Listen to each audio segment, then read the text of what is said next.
a la medianoche. Todas las noches, a eso de la medianoche, ve y lo comprobarás.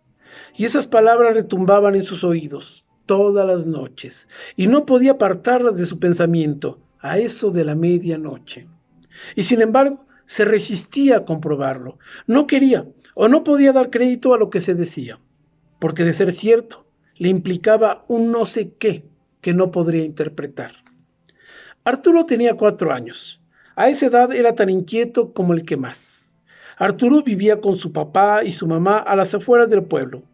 Este se encontraba apostado sobre la inclinación de un cerro. Para los lugareños se dividía en los de abajo y los de arriba. El pueblo además estaba rodeado por la carretera. Como era un cerro, la carretera subía o bajaba. No había muchas opciones.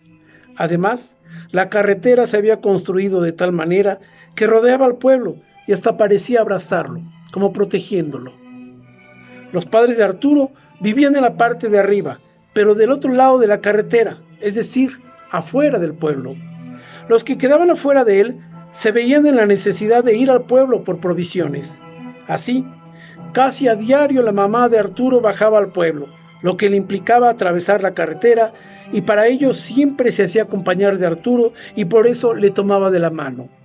Una vez que estaba en la otra orilla, lo soltaba y Arturo comenzaba a correr contento. Arturo despertó pasada las 11 de la noche. La luz de la luna era intensa y por la ventana lograba entrar un rayo, como de plata, que se posaba suavemente sobre el catre de Arturo, haciendo saber que hacía falta una mejor ventana en el jacal, ya que la que había era desvencijada, porque sus maderas viejas y apolilladas hace mucho tiempo que no servían. No hacía frío, era una noche cálida.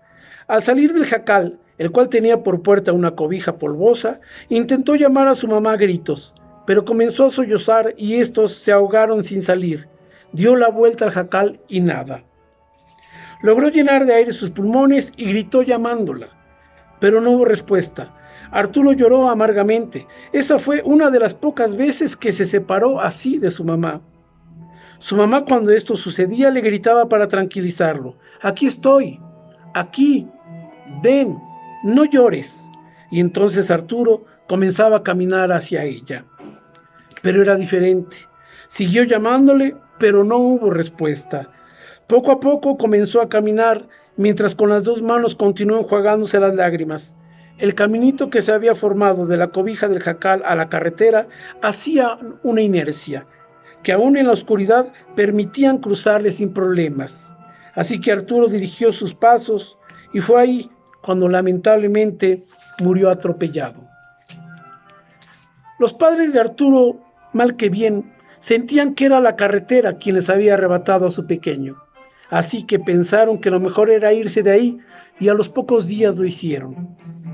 Pero había todavía algunas cosas pendientes que tratar en el pueblo, y el padre de Arturo regresó unos meses después y fue ahí cuando alguien le dijo: «Todas las noches, a eso de la medianoche, ve y lo comprobarás».